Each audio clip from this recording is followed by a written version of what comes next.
Hello, and welcome to the acting chapter.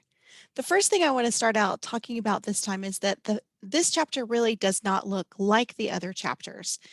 And by that, I simply mean that it's a lot harder to talk about how to evaluate acting than it is something like cinematography or editing.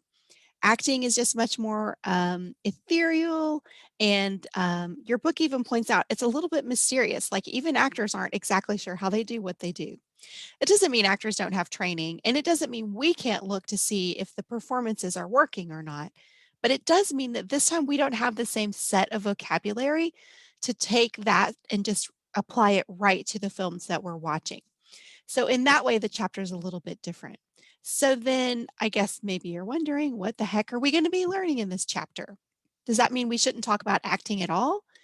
Well, I don't think that would work. I mean, obviously, when you go see a film, the actors are probably one of the most important things. And certainly, what we know about how movie going works is that most people go to see the stars that they like. So you might go see an actor over and over and over, but you might not have any idea who the directors are or who the cinematographers are, and that's fine. The actors are the ones on screen. So it's most easy to talk about them. So then in this chapter, we're going to read something about the history of acting. So there are a couple different styles of acting that your book really talks about, and one is the more classical style, and the other one is called method acting, which is a little bit newer. And your book points out that really once method acting came along, it shook up film acting forever. We still have actors in both styles, but they are different kind of methods of training, different approaches to acting. So that's the beginning of the chapter. The next part is really about challenges to actors. And this is probably something you've thought about before, just how difficult that job is. In some ways, it seems really glamorous and easy, but actually, once you start thinking about what actors do, you realize it's not quite as easy as it seems. They sit around a lot, waiting on everybody else to get their stuff ready to go. They have to do their scenes over and over and over again. They have to do them with all that equipment in their faces. So those are a few of the challenges. And in this sense, your book kind of compares film acting to theater acting. There are pros and cons, right? Challenges to each one and some things that make each one a little bit easier.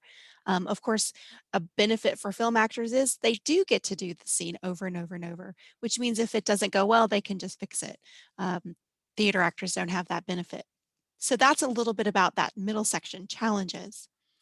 And then this chapter really points out that the actors have to collaborate with everybody else. And that's probably not a surprise. It makes perfect sense. But for instance, of course, they're working with the director on what the overall vision for the film is. They're working with the cinematographer to see, am I in close up? Is this a long shot? What part of my body are you seeing? Or are you really tight on my face? That's going to make a difference in how their performance might work. And then, of course, a biggie is the editor. The editor has a lot to do with what that final performance looks like. And so it's not quite a collaboration in that they don't actually work together on choosing shots, but it's a collaboration in the sense that they're all invested in making that final product really work well. So that's a little bit about how the chapter will go. And again, it's different than what we've talked about before. So when we look at films this week, part of what we're looking at to see is the acting believable or not?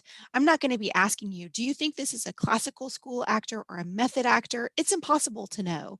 Um, I mean, you can read about them and find out, but the truth is, it doesn't matter. All we care about is the performance believable given the context of this film? And so that's kind of our guiding principle for applying this chapter when we watch films.